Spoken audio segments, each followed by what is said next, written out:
Very good evening, friends. Today, uh, I am here to talk to you about one very interesting topic for which many of my colleagues have told me that I should make the English version of that.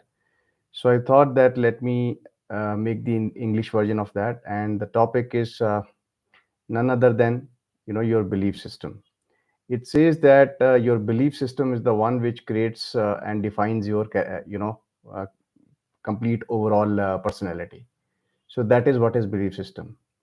Yeah, just let me connect things, and let me put all my things into in my working mode, so that I should be able to show you the presentation as well, and there is no disconnect while I am speaking and sharing things with you.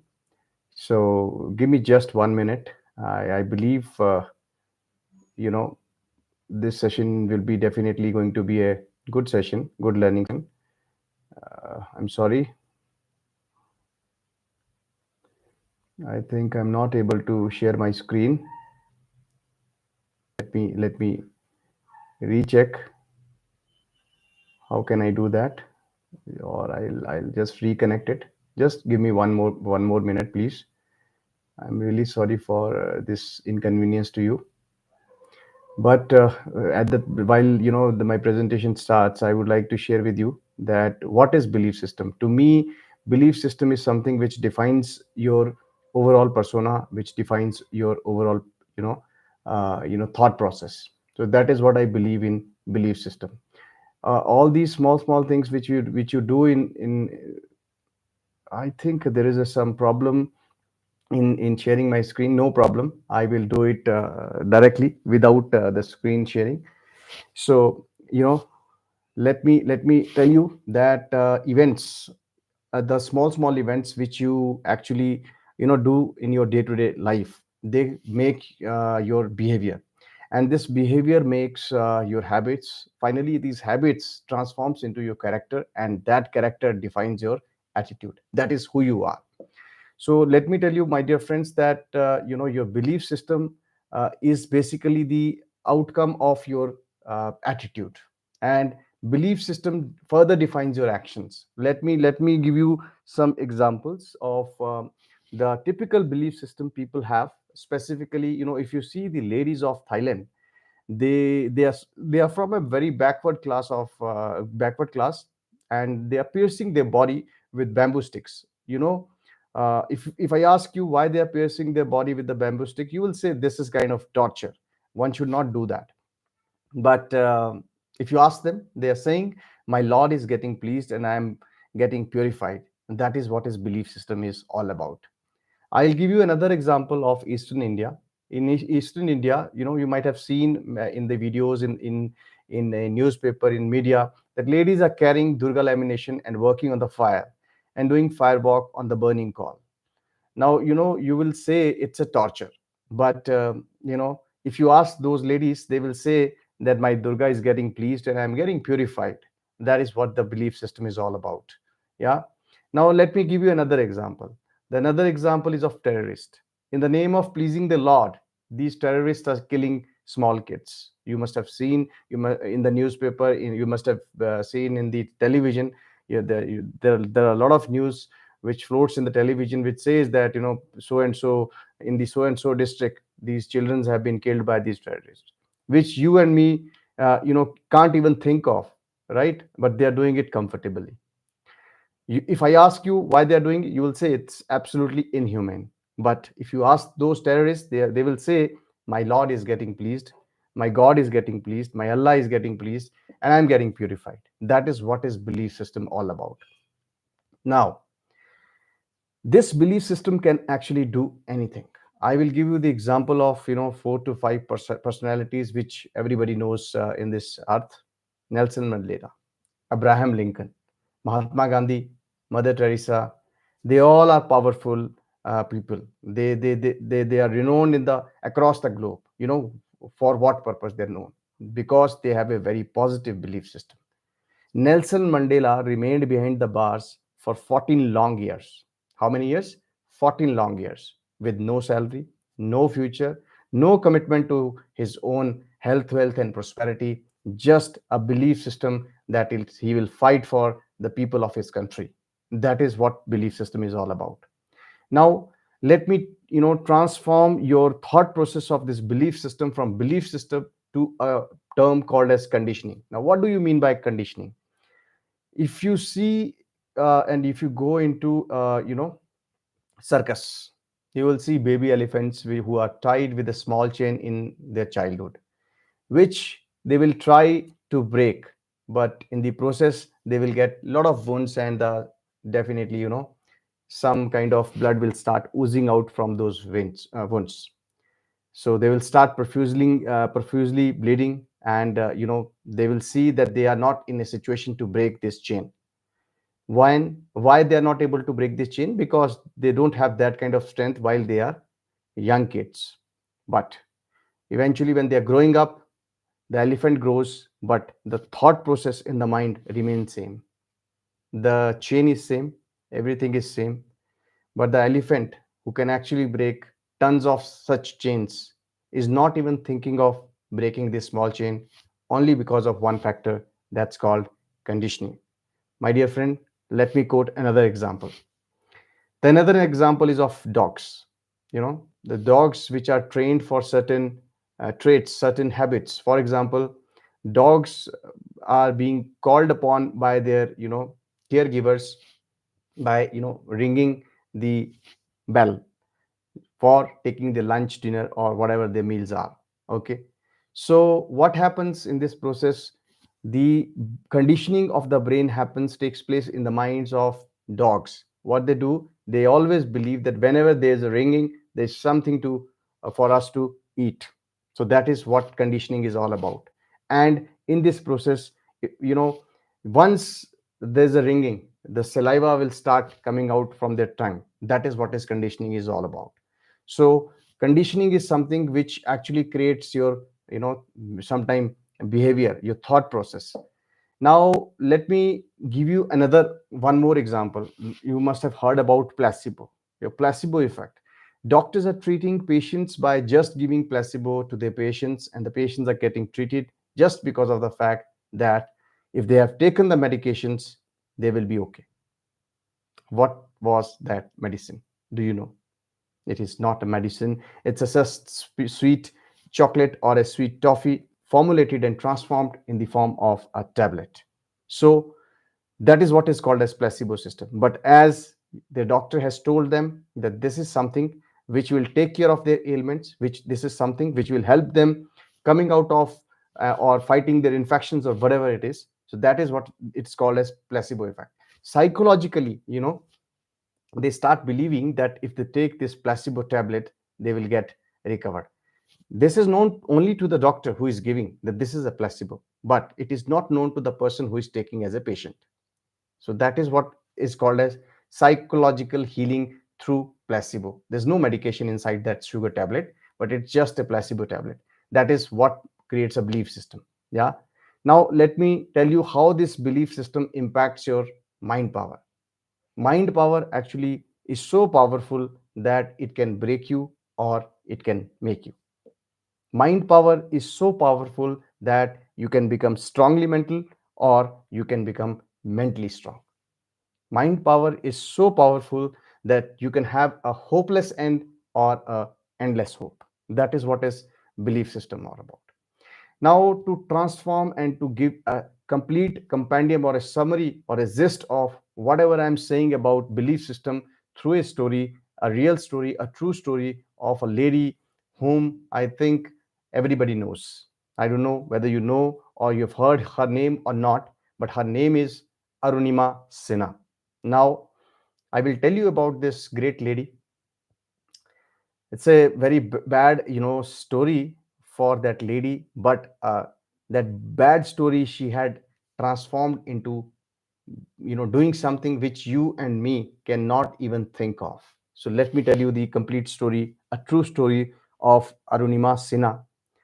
Once she was traveling from train from UP to Delhi, and she was being teased by certain youngsters who had bad intentions about teasing her. So what she did, in order to save her, she pulled the chain of the train, and and people who were there, who were teasing her, they got annoyed, and some people holded her and threw her out of the train.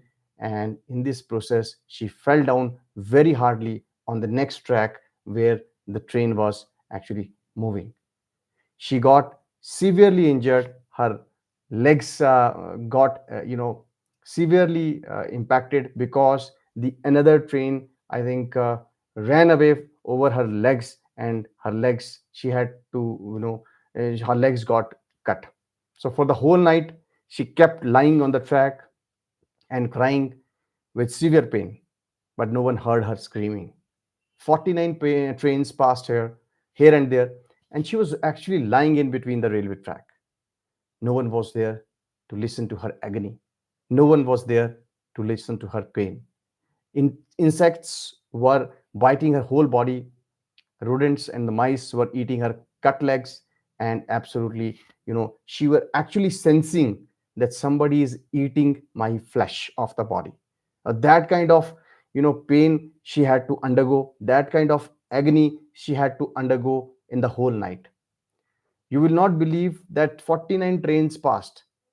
She could hear the motion of the 49 trains, and she literally counted those 49 trains. She waited that somebody will help her, but to her bad luck, nobody gave any kind of deed to her. In fact, it was absolutely dark night, so it was not even possible for anyone to even see whether somebody is there lying on the track or not. But to her good fate, in the morning, she was found by the railway track police, and they brought her to Delhi Hospital, one of the renowned hospitals in Delhi. She remained unconscious for around about I think 3 to 4 days. And when she got consciousness, she faced, and the doctors told her about her critical situation. They said that you have had a multiple fracture in your backbone. You have got your both legs amputated because of severe infection, and the poison in the legs because insects and rodents had actually eaten your flesh. So we had no option apart from amputating your legs. That was something which shocked her, shocked her soul, and she felt it so bad, so bad. But instead of thinking that she is going to be handicapped forever, she said that if God has saved me after such a severe accident, then for sure He must have saved me to create history. And now I will climb Everest. That is what she said.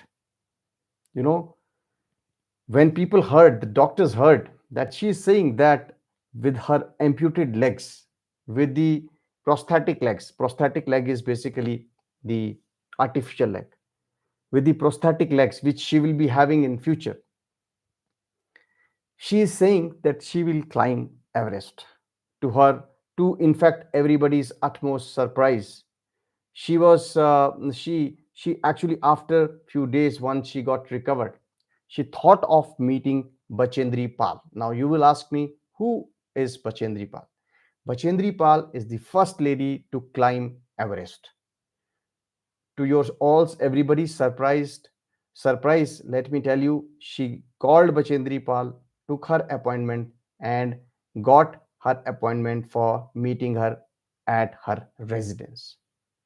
She went to Bachendri Pal, and to everyone's surprise, when Bachendri Pal looked her, and asked her, looked actually her situation, her amputated legs, and she was standing on her amputated legs.